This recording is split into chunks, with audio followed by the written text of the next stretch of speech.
Well, welcome to Pop Palace. My name is Jack. I am the host.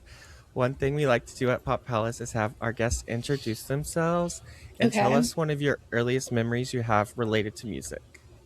Ooh. Okay, my name is Meg Smith, and I think my earliest music memory would probably be we had like a bunch of like costumes in my house growing up, so I would like Mhm. dress up as a princess and go around my backyard singing songs from Beauty and the Beast. That was my Disney movie of choice. So Mhm. I remember singing like the opening song from Beauty and the Beast, the like little town, it's a quiet village. I was like Cute. 4 or 5 or something. Yeah, I love that. Playing dress up is like such an iconic moment as a child. I remember like dressing up and singing Hannah Montana with my friends and like so true. such an Mm-hmm. iconic moment. So Very. your latest album, Disco Dystopia, is pure pop perfection. I'm obsessed. Thanks. Thank you. What was it like creating this project and how did it start? Um, it started by just a lot of one-off sessions with different producers and writer friends of mine. I didn't really know what I was making. I was just writing songs. The first two songs we wrote for it were Girls Just Want to Be Famous and Dive Bar Opera. Hmm. Once I had those two songs, I felt like I was like, okay, like this is kind of what I'm going for. I'm going to try to keep writing in this world. And then, yeah, I think I was really trying to find a balance between writing something that felt really fun and poppy and dancey, but also expressed some of my like anxieties about the Hmm. world. So it was a fun challenge to try to like find that balance. Yeah, you nailed it. Thanks. It's like I'm so obsessed with this album. Thank I've been you. listening to it lately on my way to work, and then I get like halfway there, like in the Uh album, and I huh. get to work, and then when I leave, I finish it on my way back. Oh, I love that. Thank Yeah, you. it's like perfect timing. So, what is your interpretation of famous in the context of the phrase mm. girls just want to be famous? Is there like a specific goal or achievement you associate with being famous? That's a good question. I think I mean the song is kind of about my mom who was a she was a professional dancer and she grew up in a really small town in San Bernardino in California, and I was just thinking about like fame as a means of like escaping a life that's already kind of been planned for you. Hmm. My mom was growing up in the 50s and 60s, which is crazy. She was born in, don't tell her I'm saying her age out loud, but she was born in 1952. So my mom's a little bit older for a mom, and she was growing up in a time where, she had two sisters and they both got married super young, had kids super young. It was like it was very common to be a housewife, and Hmm. fame and the arts was just really a means for her to escape that sort of plan that was laid out Yeah. before her. And obviously times have changed quite a bit, but I think fame, or just like the idea of fame, is really an escape. I know that there are a lot Hmm. of problems with fame and the privacy and all kinds of stuff, but I think like when you're a young artist chasing your dream, the fame is an escape. It's a way to kind of like feel special, validate yourself, and uh, yeah, I think for me, I was thinking a lot about how you, especially as a musician, and I'm sure in acting as well, like you put up with a lot of. Can I curse?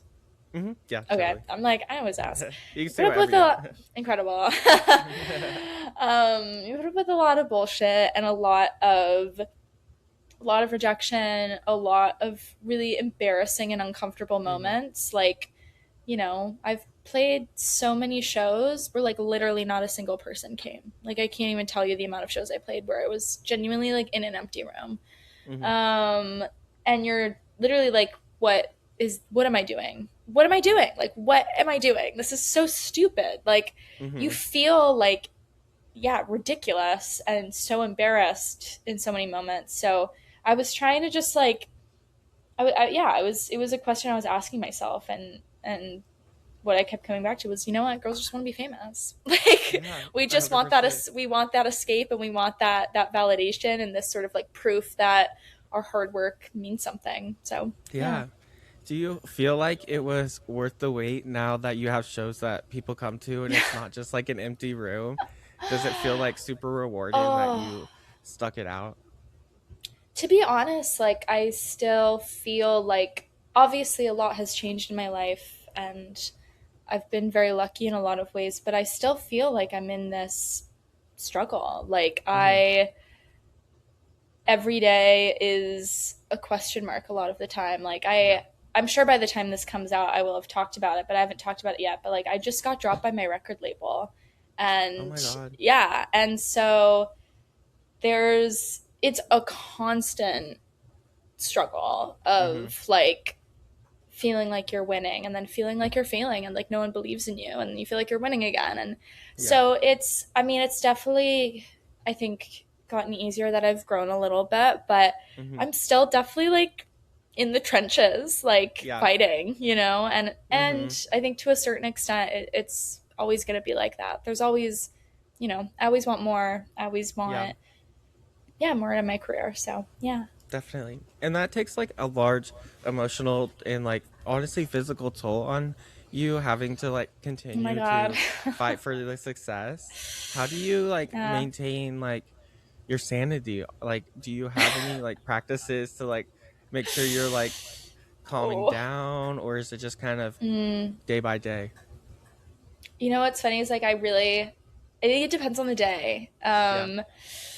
I don't I feel like I'm still trying to get a handle on it because I've been releasing music since high school. Mhm. Most of it is like off the internet now because it was horrible. But I've had it's a weird feeling to have had like one singular goal my entire life. Yeah. Like really, like I've had blinders on. I was like, this is what I'm gonna do, and I knew that very young. Um, and it's weird because I think it in a positive way. I think it's given my life like a lot of direction and a lot of like I feel like I have a lot of meaning in what I'm doing. Like I have this one thing I'm like really dedicating my life to. Mhm. But then on the flip side, you if you don't achieve it, you're like, what? Like I feel like I keep quoting in my head. I keep quoting "Girls Just Want to Be Famous" without meaning to, but like, what am I doing this for? Like, what is it all Yeah. for?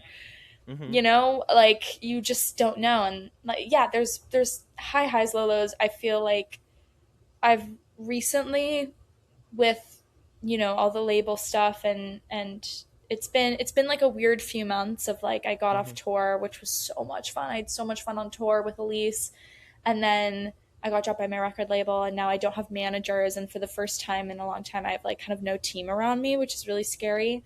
Yeah. But I've just been really trying to just focus on like writing songs, Mhm. um, and just hoping that like saves me, you know? Like Yeah. I think it's easy to get caught up in all the other stuff, but at the end of the day it's like Mhm. I want to write music. So I'm just trying to focus on the creative. Yeah. Yeah, totally. I have no doubt in my mind that you'll be successful for time to come. Like I'm not even worried. Oh, thank you. That's really So, nice. so the album concludes perfectly with Carlos Get in the Car. Yeah. It's honestly maybe one of my might be my favorite song. Wow. Um it truly captures like the album's mood. Is Carlos somebody that you know, and did you get Yes. him in your car? Yeah, so Carlos is my best friend. It was actually their birthday yesterday, so happy birthday, Happy Carlos. birthday, Carlos. Um, did we get in the car?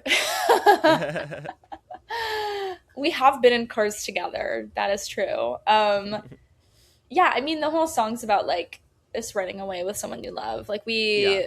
we watched like Thelma and Louise together, and we were kind of joking that we're each other's Thelma and Louise. Hmm. But yes, they're a real person. They're my best friend. They are like the loveliest, most wonderful, funniest person. They make music. You guys should all listen. Their artist name is Carlos Antonio. It's like literally the opposite of my music, which is really fun. Okay. We're like, we That's always joke cute. that we're like Alpha Glinda, like Golden Mm-hmm. Retriever, Black Cat. Like it's very, we are total opposites in a lot of ways, but then like exactly the same in others. Um, and they're the most wonderful person ever. So yeah. I love that. That makes the song like even more better. That's so cute. So, when you're working on music and like your creative world, do you have a set process where you're like, I'm going to write this and then think about this next? Or is it kind of like Mm. you get an idea here and there and it just kind of slowly forms? It really depends. Mm-hmm. There's some days that I go into the studio with my friends and I have like a very clear vision of what I want. Like for Girls Just Want to Be Famous, I was like, it's a song called Girls Just Want to Be Famous. I want to write about my mom and about like my struggle of this career. Mm-hmm. But then for a song like Jesus Christ in a Miniskirt, I went into the studio. I had no idea what I wanted to talk about, and we just started chatting. And it's Yeah. that was Jesus Christ in a Miniskirt just was something I said in conversation that we thought was funny, and so we said, okay, let's do that. But it changes a lot. I think when you're working on an album, you get to a certain point where you have like most of it done, but not all of it, Mm-hmm. and then you can kind of like fill in the gaps and be like, okay, Yeah. like I have, songs that do this, I have songs that do that, but there's like a sort of gap in the messaging or a sort of like something I need to explore a little bit more. But it changes every time. It changes depending on which friends I'm working with and Mm-hmm. my mood that day. And Yeah. yeah. I love that. Do you, whenever you're like making a song or working on a project, do you like, do like a friend pop into your head that you feel like, oh, they would be good to help me work Ooh, on this? Like, does you yes, associate like a specific like vibe with like somebody you work with? totally, all the time. Yes, for Girls Just Want to Be Famous, it was me, my friend, her artist name is JT Foley. She writes on, I think she's written on like almost every single one of the songs in the album, if not all. Mm-hmm. Like she might have done all of them. I'd have to double check. But she's someone who really often if I have an idea or half of an idea, I'm like, oh, I'll bring it to Taylor, and like she'll help me figure it out. And another thing with Girls was I worked with this producer named Petro AP, who I love. He's so wonderful. And we were like 90% done with the song, but we just couldn't crack the last 10%. And so I was like, okay, like we should call Jackson. Jackson produced Jesus Christ in a Miniskirt. Like he'll Mm-hmm. know what that last 10% is. Yeah. Um, so yeah, it really depends. Like I said, like my friend Taylor is like a crazy lyricist and great melody person. I have a songwriter friend named Brasco who like when I want something really like sort of classic and like 80s 70s, like he's my Yeah. guy. He's like so in that world. If I want something that's like a really 80s nostalgic production, I can go to my friend Slush Puppy. Like there are Mm-hmm. people who I think are really good at certain things, and even more than that, I think like are good at bringing out certain parts of myself. So yeah, totally. There's people where I'm like, if I'm stuck on something, I know like which person to call Yeah. to help me. That sounds so fun. It sounds like you're almost like an excavator or like an Yeah. archaeologist, like finding like a clue here, and then you're like, oh, I know somebody that might have like a little piece to the puzzle, and you're like putting it Totally. all together. I love Yeah. that. That's so There's fun. even there's even times where like if we're in the middle of writing a song and we're stuck, we'll just like FaceTime one of our other friends and we'll be like, Mm-hmm. "Oh, like Taylor would know what to say." Like we'll Yeah, call her. So it helps a lot. Yeah. yeah, that's so fun.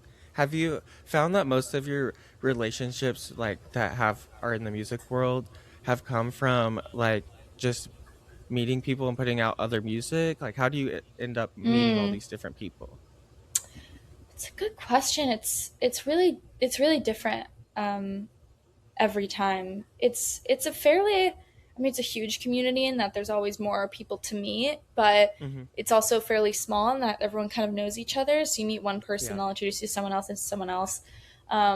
but sometimes I'm reaching out to people because I just like their work, and I'll Hmm. hear a song and I'll be like, "Oh my god, who made that?" and then find them on Yeah. Instagram and send them a DM. And then other times people are doing that to me where I'm getting an email from someone being like, "Hey, like this is my music. What do you think?" Um, but yeah, no, I mean it really it changes, it changes every time. Yeah. Yeah. That's so fun. So you mentioned singing about a dive bar in Orlando representing the American dream. Was there Yes. like a specific dive bar in Orlando you visited? And what is your idea of the American dream in like the Oh my context of the song? god. Easy question, hard question. That's really tough. There is a dive bar. I was on tour opening up for Mr. Wives, and we were in Orlando. It was the night of the election, and we went to this like queer punk bar in Orlando that I honestly don't even remember the name of. And I had like CNN up on my phone, and I was like Hmm. watching everything go to Yeah. shit slowly but surely. And it was me, my friend Chris who plays drums, and my friend Stefan who plays guitar, and we were sitting around like getting drunk watching the CNN results and like playing Never Have I Ever at the same time, because we were Hmm. like trying, I don't know, we were like trying to distract ourselves. Yeah. So it was like, so it was very stupid, but so that was the bar. God, what is the American dream? Oh, that's such a, it's a very It doesn't have politically to be anything tough deep or anything like question. that Yeah. too. Like Oh man, I think for me, I mean, I think that at its core, it's like the American dream is being able to make something of yourself yeah. here. But it has become harder and harder and harder as time goes Hmm. on. So I think for me, my American dream is that it just like gets a little easier for future generations, but Yeah, it's definitely. tough. Yeah. Yeah, it's tough out there. It's tough out But there. Yeah. but I have faith in we'll heal the world. It'll be okay. Yes, I know. The good thing is I think Americans get a obviously get a very bad rep by other places in the country because they see our government and they're Hmm. like, what the hell? Yeah. But it gives me hope that like so many people here are like good people who want Hmm. something better. Yeah. So, yeah, it 100%. gives me hope, especially like, yeah, where I am in New York, it's like there's so many protests all the time. There's Yeah. so many people who are donating, who are volunteering. Like there's a big community here of people trying to make it better. So, that gives me hope. That's awesome. I live in Oklahoma City, which is Mm. like a little, I don't know, oasis in the desert of Yeah. Oklahoma. And it's bringing me so much hope because even here Mm. we're having people that are be like, yeah, things are not okay and we need to like fix it. And like, Mhm. if Oklahoma people are saying that, then I'm like, oh, wow. Yeah, Yeah, you pretty can bad. find people everywhere. I mean, that's one of the Mm-hmm. things I learned about like I've opened up for a lot of lesbian artists, Olita and Yeah. Molly Grace, and you I think yeah, especially like as someone who grew up in LA and lives in New York, like I think the rest of the country, like people on the coast just sort of assume everyone else is like must be like super conservative or Yeah. homophobic or whatever, but like there are queer communities everywhere. There are Mm-hmm. people who are expressing themselves and trying to make the world better everywhere. Oklahoma City, in Ohio, all around the Yep. Midwest and the South, like it's everywhere. So yeah, And like the little freaks find each other. Like totally. they like, Yeah, especially like where there's not a lot of them, they'll like magnetize to each other. 100%. No, for sure. So you were recently on tour with the iconic Elise. Yeah. We love her on Pop Palace. She was on one of our previous seasons. Such an Oh, icon. I love Was her. there a favorite moment on tour, or like a favorite Ooh. stop you had? Ooh. Favorite moment, favorite stop. So, well, I think stage moment was actually we played a show in Jacksonville where like my computer crashed for some Mm-hmm. reason. We like couldn't get my computer with my backing tracks to work. Oh my gosh, So yeah, I was that's panicked. scary. It was everyone was scared. So we like rushed to put something else together. Like Elise's guitarist Evan went backstage with me and helped me. I only play guitar in a few of my songs, so Hmm. I don't, the ones that I don't play guitar and I like don't know how to play. So he like sat with me and in 5 minutes I like learned the rest of the songs. He learned some of the songs too, so he could help me, and we put together like a shorter acoustic set list like Yeah. very quickly. And it was nerve wracking, but it ended up being really fun because it Hmm. was such a different vibe. It was so Yeah. much more intimate. The people who were there were like so cool and like understanding about how it was like very, you know, it was a very different show than Hmm. normal. And it ended up being really fun and felt like more of sort of just like a conversation with the people that were there, which was cool. Yeah. And then I'm trying to think if there were any just like cute, fun tour moments besides Is it that. all like a little bit of a blur? Like, do you ever, is it hard to picture like specific cities that you stopped in? Because I'm like, I can't 100%. imagine you, it probably seems like you have like a Yeah. picture where you're like, I don't know where the location is. Yeah, exactly. I'm like, I remember the green room, but I don't remember like what state we were in, you Yeah, know? totally. Hmm. Um, I don't know. On the tour bus, we ended up watching a lot of like horror movies, which was really Ah, fun. cute. Yeah. Um, that was fun. So I watched Midsummer, we watched Weapons, we watched Hereditary, which I'd never seen before, and that shit was Really? scary. Oh my It's God. insane. Yeah. Yeah, that one really like, I was like, okay, I actually need a break from this. It was so Yeah. scary. That one like stresses me out too. It's not even just like it's Yes. scary, but also I'm like, I need like to relax. I know. It's like you when you're watching a scary movie, you realize you like haven't been breathing. I was like, oh Hmm. my God, okay, I have to like take a Yeah. deep breath. But it was fun. It was really fun. Everyone on the crew and the team was so nice. Elise is like an absolute angel. I love her. Hmm. It Oh, was she's so awesome. sweet. Yeah. I love that.